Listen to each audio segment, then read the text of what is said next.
Hello everyone, welcome to Parankusham food and blogs. ఇవాళ అయితే ఇంట్లోనే ఈజీగా ప్రిపేర్ చేసుకునే పన్నీర్ కర్రీని అయితే చూపించబోతున్నానండి. ఈ కర్రీ రోటీస్కి, చపాతీకి, వెజ్ బిర్యానీకి చాలా బాగుంటుంది. ముందుగా ప్యాన్ పెట్టుకుని ఆయిల్ వేసుకొని ఒక కప్పు ఉల్లిపాయలు వేసుకొని ఫ్రై చేసుకోవాలి. ఉల్లిపాయలు కానీ టొమాటోస్ కానీ ఎక్కువ ఫ్రై అవ్వాల్సిన అవసరం లేదండి. మనం తర్వాత కర్రీ ప్రిపేర్ చేసుకునేటప్పుడు మళ్ళీ కుక్ చేస్తాము. ఇలా ఫ్రై అయిన తర్వాత ఇందులో ఒక కప్పు టొమాటోస్, కొంచెం జీడిపప్పు వేసుకొని కొంచెం 5 to 10 minutes కుక్ చేసుకోవాలి. ఇలా కుక్ అయిన వాటిని చల్లారనివ్వాలండి. పన్నీర్ని ముక్కలుగా కట్ చేసుకొని పక్కన పెట్టుకోవాలి. ప్యాన్ పెట్టుకొని ఆయిల్ వేసుకొని పన్నీర్ ముక్కల్ని ఫ్రై చేసుకొని గోల్డెన్ బ్రౌన్ కలర్కి వచ్చేంత ఫ్రై చేసుకొని తీసుకొని పక్కన పెట్టుకోవాలి. టొమాటో ఉల్లిపాయలు పేస్ట్ చేసుకొని పక్కన పెట్టుకోవాలి.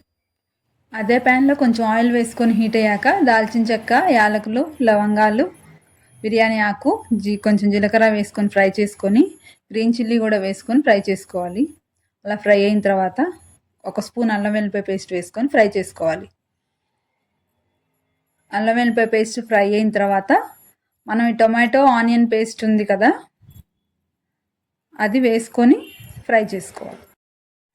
ఈ టొమాటో ఆనియన్ పేస్ట్ అడుగు పట్టకుండా కలుపుతూ ఫ్రై చేసుకోవాలి.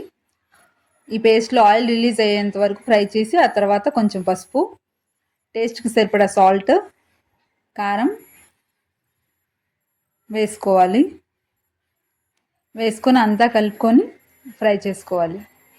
ఇట్లా ఫ్రై అయిన తర్వాత ఆయిల్ బయటికి రిలీజ్ అవుతున్న టైంలో 1 కప్ వాటర్ పోసుకొని కలుపుకొని కుక్ చేసుకోవాలి.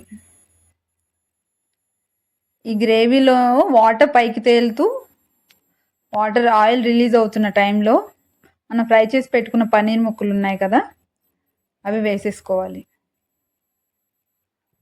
అవి వేసుకొని బాగా కలుపుకొని జస్ట్ 1 or 2 minutes మూత పెట్టుకొని కుక్ చేసుకోవాలి.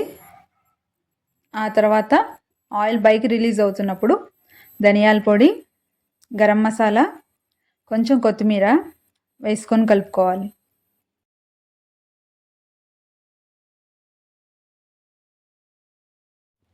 ఫైనల్గా కసూరి మేతి వేసుకొని బాగా కలుపుకొని లో ఫ్లేమ్లో 30 seconds వరకు మూత పెట్టుకొని కుక్ చేసుకోవాలి. 30 seconds తర్వాత మూత తీసి చూస్తే మన పన్నీర్ కర్రీ రెడీ. వీడియో నచ్చితే తప్పకుండా లైక్ చేసి కామెంట్ చేసి నా ఛానల్ని సబ్స్క్రైబ్ చేయండి.